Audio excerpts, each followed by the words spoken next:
नमस्कार, मैं सोनू कुमार। मेरे YouTube चैनल द्रोणाचार्य में आपका स्वागत है। कल तक जो क्लास हुआ था हड़प्पा सभ्यता की खोज की कहानी, आज फिर से शुरू करने जा रहे हैं अगली टॉपिक, जिसका नाम है हड़प्पा सभ्यता की विस्तार। इसमें हम लोग जानेंगे कि किस तरह से कहां तक हड़प्पा सभ्यता का विस्तार है और कहां से किस तरह से जो है कि कितना क्षेत्रफल में फैला हुआ था। इस तरह से पूरी जानकारी हम इस वीडियो में जानेंगे। चलिए, इससे पहले वीडियो को शुरू करते हैं और चलिए आगे बढ़ते हैं। सबसे पहला जो है कि इस टॉपिक, आज का टॉपिक है हड़प्पा सभ्यता का विस्तार। आप जानते हैं कि हड़प्पा सभ्यता का विस्तार, सबसे पहले हम जो है कि दिशा पता कर लेते हैं। ऊपर उत्तर और इधर नीचे में दक्षिण, और पूर्व, इधर राइट साइड तो पूर्व और लेफ्ट साइड तो पश्चिम। ठीक है। हड़प्पा सभ्यता का जो सबसे उत्तरी स्थल है, हड़प्पा सभ्यता का जो सबसे उत्तरी स्थल है मांडा है। ये मांडा कहाँ पड़ता है? जम्मू कश्मीर में पड़ता है। कहाँ पड़ता है? तो जम्मू कश्मीर में पड़ता है। चलिए, ये जम्मू कश्मीर में पड़ता है और ये जम्मू कश्मीर के अखनूर जिला में पड़ता है। और यह नदी की अगर बात किया जाए, किस नदी के किनारे? तो ये चिनाब नदी के किनारे है। इस स्थल का सबसे अगर दक्षिणी बिंदु अगर हम देखें, सबसे दक्षिणी बिंदु देखें तो ये दैमाबाद है। इस स्थल का सबसे दक्षिणी बिंदु कौन है? दैमाबाद। और दैमाबाद पड़ता है महाराष्ट्र में पड़ता है, और महाराष्ट्र के अहमदनगर जिला में,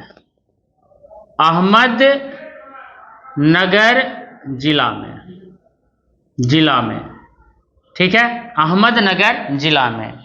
और ये किस नदी के किनारे? अगर नदी की अगर बात किया जाए तो ये नदी नर्मदा नदी के किनारे, किस नदी के किनारे? नर्मदा नदी के किनारे बसा हुआ था। अगर हम देखें इसकी सबसे पूर्वी स्थल देखें तो आलमगीरपुर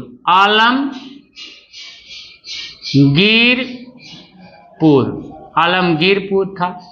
और ये आलमगीरपुर यूपी में है, यूपी के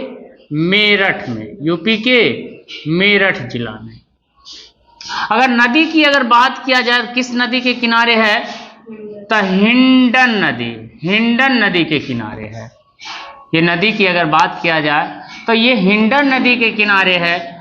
अगर हम देखें हड़प्पा सभ्यता का सबसे पश्चिमी स्थल है की बात अगर किया तो सुतका गेंडोर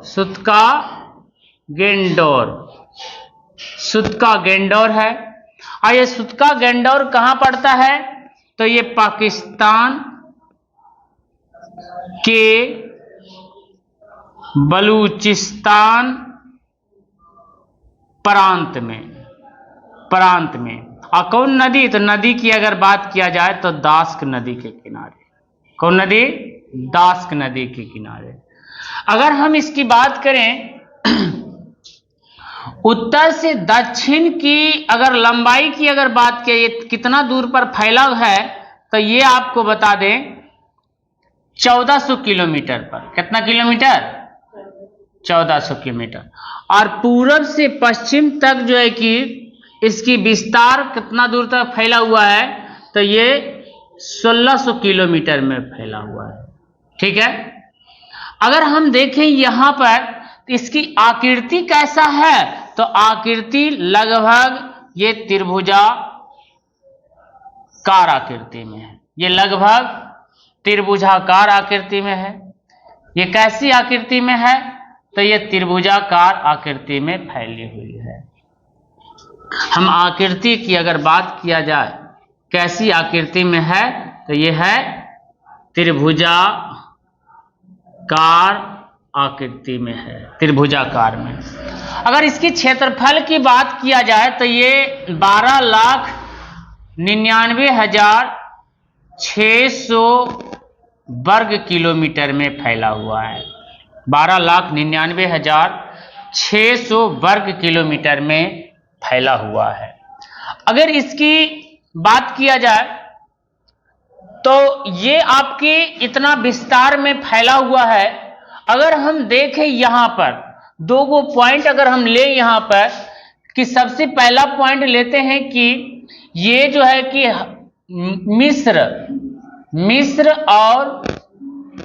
मिस्र प्लस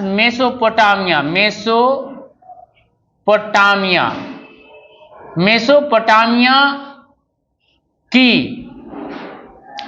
सभ्यता से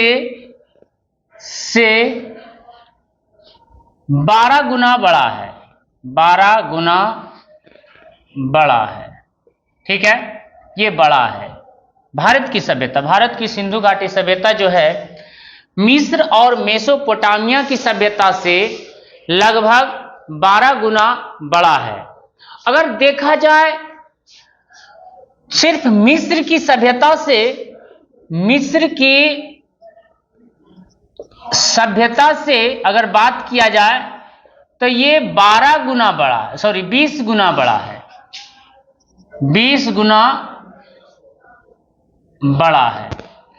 तो ये आपकी जितना भी डाटा था, हमने इसमें आपको जितना भी था आपका पूरा कंप्लीट जो है कि पूरी सभ्यता का विस्तार हमने बताया। अगर आपकी क्वेश्चन में, अगर आपको सवाल में अगर पूछ दे हड़प्पा सभ्यता का विस्तार की विवेचना करे या हड़प्पा सभ्यता के विस्तार का उल्लेख करे, तो आपका जिस तरह से हमने इसको बताया है इस तरह से ना लिख के इसको लैंग्वेज में लिखिएगा। आपको लिखिएगा कि हड़प्पा सभ्यता का विस्तार जो है कि इसका हड़प्पा सभ्यता का विस्तार पूरब से पश्चिम तक 1600 किलोमीटर में फैला हुआ है और उत्तर से दक्षिण तक 1400 किलोमीटर में फैला हुआ है। इसकी आकृति त्रिभुजाकार आकृति में फैली हुई है। इसकी कुल क्षेत्रफल 12,99,600 वर्ग किलोमीटर में फैला हुआ है। अब लिखना है कि इसकी सबसे उत्तरी स्थल मांडा जो कि जम्मू कश्मीर के अखनूर जिला में चिनाब नदी के किनारे बसा हुआ है।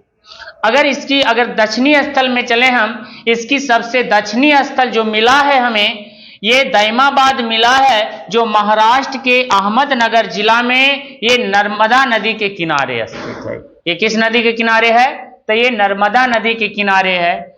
अगर हम बात किया जाए कि इसकी सबसे पूर्वी स्थल की अगर बात किया जाए तो ये आलमगीरपुर जो कि यूपी के मेरठ जिला में आपका हिंडन नदी के किनारे स्थित है। इसकी सबसे पश्चिमी स्थल की अगर बात किया जाए, कहते इसके सबसे पश्चिमी स्थल की अगर बात किया जाए तो सुतका गेंडोर है जो कि पाकिस्तान के बलूचिस्तान प्रांत के दास्क नदी के किनारे है। अब बता दें कि इसकी ये जो सभ्यता हमारी भारत की हड़प्पा सभ्यता जो है कि मिस्र और मेसोपोटामिया की सभ्यता से 12 गुना बड़ा है और जो है कि मिस्र की सभ्यता से 20 गुना बड़ा है। ये इतना आपको लिखना है, आपको इस तरह से बनाना नहीं है, आपको कॉपी में इस तरह से आपको लिखना है। जो हमने आपको बताया इस तरह से आपको लिखना है। वीडियो को स्लो करके आप स्लो मोशन में जितना भी हो सके वीडियो को रोक रोक के आपको क्या करना है, इस वीडियो को पूरा कंप्लीट को लिखना है। क्वेश्चन आपसे पूछेगा हड़प्पा सभ्यता के विस्तार का, हड़प्पा सभ्यता का विस्तार की विवेचना करें, विवेचना करें, ऐसे से रहेगा। तो इस तरह से आपको लिख देना है, इस तरह से। चलिए आते हैं अब अगली टॉपिक की ओर चलते हैं। चलिए एक नई टॉपिक की ओर फिर से लेकर आए हैं। ये टॉपिक आज है, ये टॉपिक अब है, अगला टॉपिक है कि हड़प्पा सभ्यता के विभिन्न प्रारंभिक नगरों का विवरण कौन कौन सा है, कौन कौन से खोजा गया और कहां है, किस नदी के किनारे। सबसे जो पहला स्थल हम बता दें कि सबसे पहली स्थल एक नंबर की अगर हम बात किया जाए, सीरियल नंबर की अगर हम बात किया जाए, तो एक नंबर में आपको बता दें कि हड़प्पा। और हड़प्पा की खोज 1921 में हुआ था। और ये किस नदी के किनारे है? तो रावी नदी के किनारे है। और ये कहां है? तो पंजाब। और ये पंजाब कहां? पाकिस्तान के पंजाब, पाकिस्तान के पंजाब के मांटगोमरी जिला में, मांटगोमरी जिला में है, मांटगोमरी जिला में है। अगर हम खोजकर्ता की बात अगर करें तो इसकी खोज जो है कि दयाराम साहनी ने किया था, दयाराम साहनी ने किया था। तो ये आपकी सबसे जो पहला स्थल है, हमने आपको पहली स्थल की बात हमने आपको बताया कि ये पहली स्थल जो हड़प्पा था। अगर हम दूसरी स्थल की अगर बात करें तो दूसरी स्थल है मोहनजोदड़ो, मोहनजोदड़ो। और मोहनजोदड़ो की खोज जो है कि 1922 ईस्वी में, यानी कि 1 साल के बाद हुआ था। और ये सिंधु नदी के किनारे है। किस नदी के किनारे है? सिंधु नदी के किनारे है। ये भी बता दें कि सिंध प्रांत में, पाकिस्तान के जो है कि सिंध प्रांत में है, पाकिस्तान के सिंध प्रांत के में है। और ये कहां है? तो ये पाकिस्तान में है, पाकिस्तान के सिंध प्रांत के लड़काना जिला में, सिंध प्रांत के लड़काना जिला में है। और इसकी खोज जो है कि राखल दास बनर्जी ने किया था, राखल दास बनर्जी ने किया था। ठीक है, इसकी खोज राखल दास बनर्जी ने किया था। चलिए हम आगे बढ़ते हैं। और तीसरी जो स्थल है, तीसरी स्थल आपको बता दें सुतका गेंडोर, सुतका गेंडोर, सुतका गेंडोर। और सुतका गेंडोर की खोज हुआ था, इसकी खोज 1927 ईस्वी में हुआ था। और ये किस नदी के किनारे है? तो ये भी आपका सिंधु नदी, दास नदी के किनारे। कौन नदी के किनारे है? दास नदी के किनारे है। और ये कहां है? तो ये बलूचिस्तान, बलूचिस्तान में, पाकिस्तान के बलूचिस्तान प्रांत में है। इसकी खोज किया था, इसकी खोज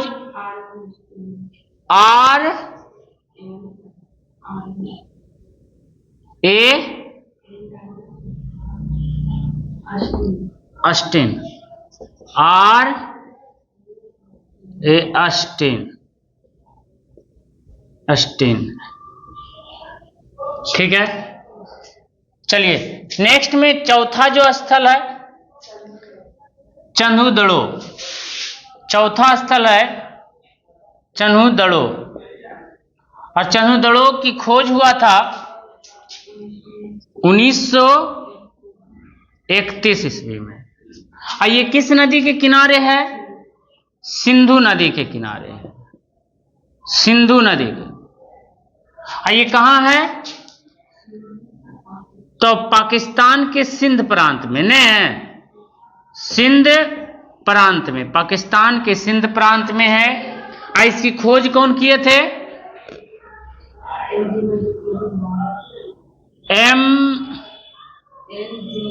NG मजूमदार ने किया था। चलिए अगली है जो पांचवा है, सबसे ये पांचवी स्थल है। तो पांचवी स्थल की स्थल कौन है? रंगपुर। कौन है? रंगपुर। तो रंगपुर की खोज कब हुआ था?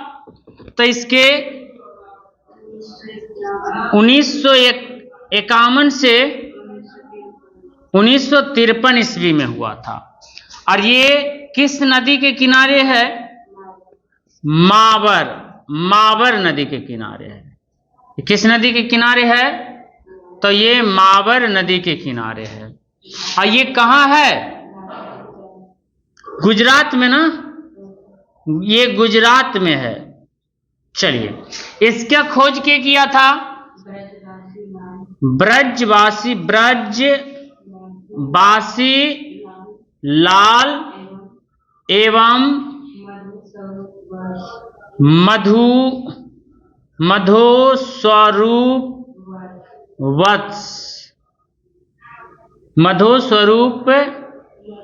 वत्स, ये खोजे किए थे।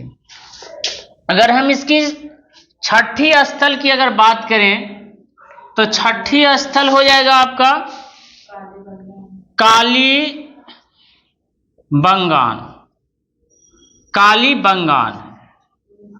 और कालीबंगान की खोज 1953 ईस्वी में हुआ था। और ये किस नदी के किनारे है? तो घग्गर नदी। कौन नदी? घग्गर नदी। और ये आपको राजस्थान में पड़ जाएगा, भारत में राजस्थान। इसकी खोज कौन किए थे? ब्रजवासी लाल किए थे, ब्रजवासी लाल। चलिए, इसके आगे सातवां जो स्थल है, हम सातवां स्थल की ओर चलते हैं। सातवीं जो स्थल है, आपको बता दें कि सातवां स्थल है रोपड़। और इसकी जो खोज हुआ था, खोज के बारे में अगर हम देखें 1953 ईस्वी में हुआ था। और ये किस नदी के किनारे है रोपड़? सतलज नदी के किनारे। अगर हम बात किया जाए स्थिति, ये तो कहाँ है? तो ये पंजाब में है। कहाँ है? पंजाब में। और इसकी खोजकर्ता कौन है? कौन इसकी खोज? यज्ञदत्त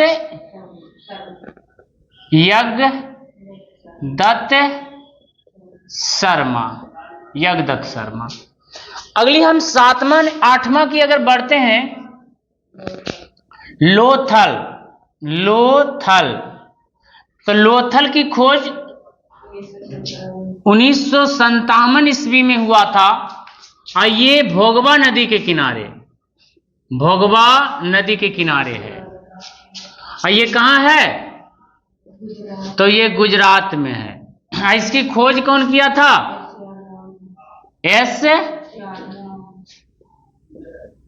आर राव ने किया था। आठवीं और ये नौवीं जो स्थल हुआ था, बनावली। अरे बनावली की खोज कब हुआ था? 1973 ईस्वी में, नहीं बाबू। और इसकी खोज किस नदी के किनारे है? ये सरस्वती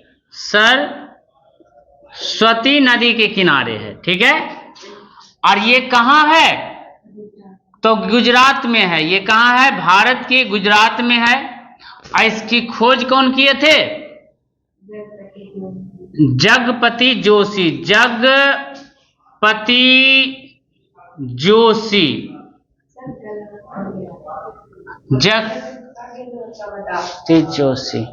ये बोला। अच्छा, ये इसमें आप रविंद्र सिंह भी, सॉरी गलती हो, रविंद्र सिंह बिष्ट। ठीक है, रविंद्र सिंह बिष्ट होगा। क्या बोले? ये हरियाणा में है ना, बनावली हरियाणा में है। बनावली। अगली 10वां स्थल कौन है? धौलावीरा। और धौलावीरा की खोज कब हुआ? 1990 से 91 ईस्वी में हुआ था। और ये किस नदी के किनारे है? लूनी नदी। कौन नदी? लूनी नदी के किनारे है। और ये कहाँ पड़ता है? तो गुजरात में पड़ता है। और इसकी खोज रविंद्र सिंह बिष्ट ने किया था।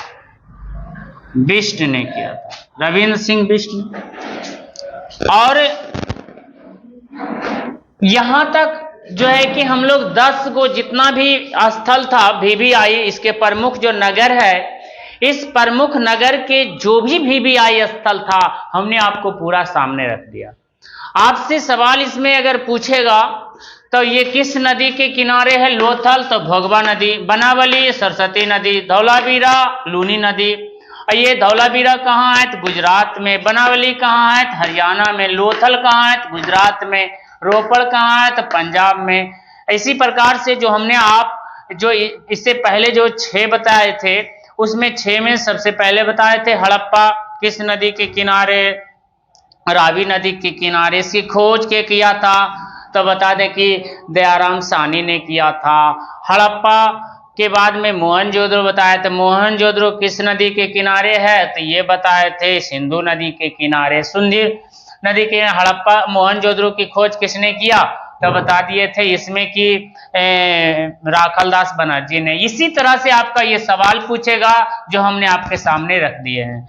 आपको जो है कि इस तरह से इसको याद करना, इसको चार्ट बना लीजिएगा और इस तरह से इसको याद कर लीजिएगा, आपका कंप्लीट परफेक्ट। इससे आपको 2-4 नंबर जरूर एग्जाम में आएगा ऑब्जेक्टिव में, आप इस पर ध्यान दीजिएगा। चलिए हम आगे बढ़ते हैं अगली टॉपिक की ओर। ये टॉपिक आपका समाप्त हुआ, अगली टॉपिक की ओर चलते हैं। चलिए अगली टॉपिक ये आपको हम लेकर आए हैं कि हड़प्पा सभ्यता के काल को लेकर, मतलब टाइम पीरियड को लेकर अलग अलग विद्वानों में मतभेद है। तो ये मतभेद जो है क्योंकि इस मतभेद क्यों है, क्योंकि इस सभ्यता में जो जानकारी मिलता है हमें सिर्फ पुरातत्व के आधार पर मिलता है। तो अलग अलग विद्वान आया और अपने अपने मर्जी से अपने अपने मत को देकर चला गया। उसको जो समझ में आया उसने अपना अपना टाइम पीरियड अपना अपना डाल दिया कि ये टाइम में ये होगा, ये सभ्यता का जो टाइम पीरियड इतना होगा। जितने भी जो लोग आया सारा का सारा अपना अपना मत रहा। और इस तरह से क्योंकि इस सभ्यता में जो लिखा हुआ मिला है लेकिन इसकी जानकारी मतलब इसको आज तक पढ़ नहीं पाया है, जिसके वजह से इस सभ्यता का सटीक नॉलेज हमें नहीं प्राप्त होता है। तो विद्वान सिर्फ अनुमान के आधार पर इस सभ्यता का टाइम को निर्धारित किया था। और जानेंगे हम लोग इसमें कि विद्वान कौन कौन से विद्वान आए और कब कब जो है अपना मत दिए। चलिए शुरू करते हैं, आते हैं यहाँ पर। सबसे पहली बात है कि सर जॉन मार्शल साहब आए। सर जॉन मार्शल साहब ने बताया कि इस सभ्यता का जो टाइम पीरियड है 3250 से लेकर 1750 ईसा पूर्व तक, 3250 से लेकर 1750 ईसा पूर्व तक। दूसरा जो आया अर्नेस्ट मैके साहब आए, उन्होंने बताया कि यह सभ्यता 2800 से लेकर 2500 ईसा पूर्व तक का है।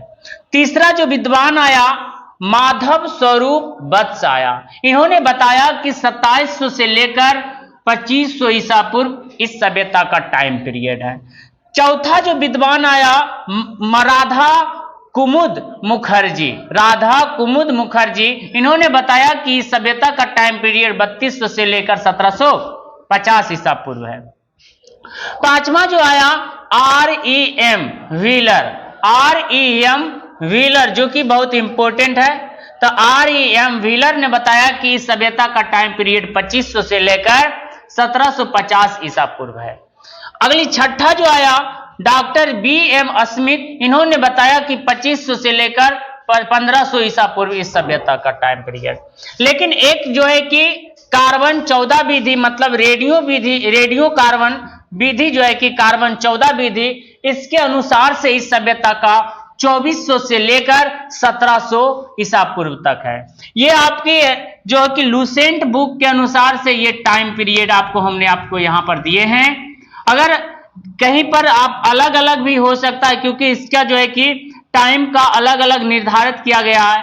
लेकिन अगर आपसे देखा जाए कि इसमें इन सभी में से तो कार्बन 14 विधि और डॉक्टर व्हीलर द्वारा निर्धारित हड़प्पा सभ्यता की तिथि 2500 से लेकर 1750 ईसा पूर्व अधिकांश लोगों ने मान लिया। लेकिन अगर आपसे सवाल कभी पूछे इसकी टाइम को लेकर तो टाइम के लिए बड़ा अलग अलग कहानी है। एक एनसीईआरटी में इसकी टाइम को लेकर 2600 से लेकर 1900 ईसा पूर्व है। 1900 ईसा पूर्व आपको एनसीईआरटी ही मान के चलना है, क्योंकि एनसीईआरटी भारत सरकार के द्वारा जो बुक संचालित किया जाता है, इस बुक के अनुसार से ही चलना है। चलिए, इसी में एक टॉपिक आता है कार्बन 14 विधि। कार्बन 14 विधि को हम कंप्लीट कर लेते हैं, इस टॉपिक आगे बढ़ते हैं। कार्बन 14 विधि अगली टॉपिक है, ये लेकर आए हैं। अगला टॉपिक है कार्बन 14 विधि से आप क्या समझते हैं। सबसे पहली बात है कि कार्बन 14 विधि है क्या। कहते हैं कोई भी कार्बन 14 विधि हम किसको कहते हैं, तिथि निर्धारण करने की वैज्ञानिक विधि को कार्बन 14 विधि कहते हैं। किसी भी पुरानी चीजों को, उसके बारे में उसके टाइम को निकालना है, अगर टाइम को पता करने के लिए जो हम तिथि उसका मैनेजमेंट करते हैं, तिथि को निकालते हैं कि इतना साल ये पुराना होगा, इसी को एक कार्बन 14 विधि कहते हैं। चलिए, इसके उत्तर को हम लेकर आते हैं। यहां पर हमने क्वेश्चन इसको बना दिया, ये टॉपिक कार्बन 14 विधि से आप क्या समझते हैं, ये आपके क्वेश्चन बन गया। चलिए, हम इसके उत्तर को लेते हैं। कहते हैं तिथि निर्धारण करने की वैज्ञानिक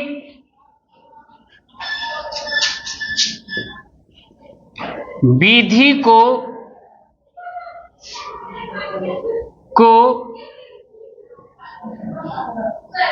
कार्बन 14 विधि कहते हैं। कहते हैं इस विधि की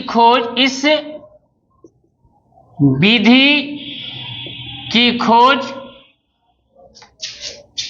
अमेरिका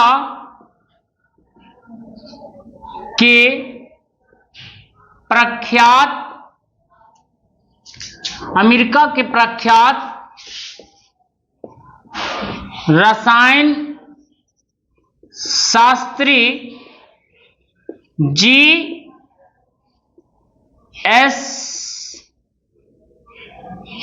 लीवी के द्वारा 1946 में ईस्वी में किया गया था। इस विधि के अनुसार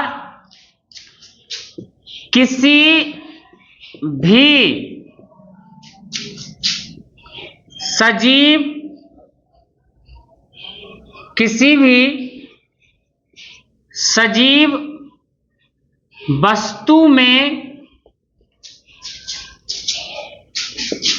कार्बन 12 और कार्बन 14 समान मात्रा में पाया जाता है। समान मात्रा में पाया जाता है। जब इसकी मृत्यु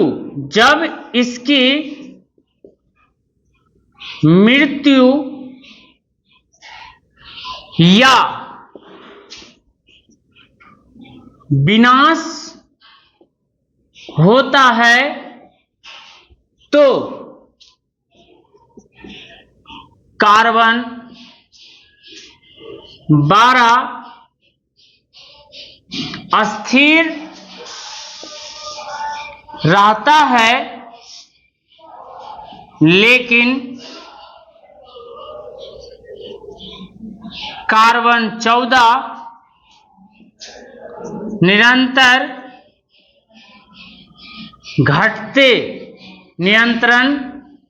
घटते रहता है। और जिस वस्तु में जिस वस्तु में 55, 68 प्लस माइनस 30 वर्ष होता है, उस वस्तु का समय आधा हो जाता है, आधा हो जाता है। ठीक है, कहते हैं कार्बन 14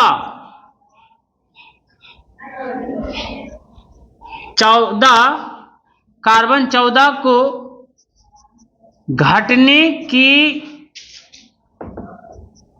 प्रक्रिया को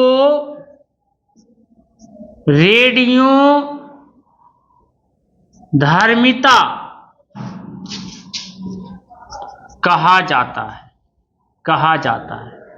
इस तरह से आपकी इतनी उत्तर था जो हमने आपको लिख दिया हूं बोर्ड पर। ये कंप्लीट हो चुका है, आप देख सकते हैं। ये आपकी बहुत सारा सुंदर है क्वेश्चन है, ये VVI क्वेश्चन है, परीक्षा का दृष्टि से ज्यादा इंपॉर्टेंट 2026 में देने वाले बच्चे को लिए बहुत ज्यादा इंपॉर्टेंट है। इस तरह से आज का टॉपिक यहीं तक रखते हैं, अगली टॉपिक कल से चलेगा, हम फिर से आएंगे कल, इसलिए आज भर यहीं पर क्लास को स्टॉप करते हैं। जय हिंद, जय भारत।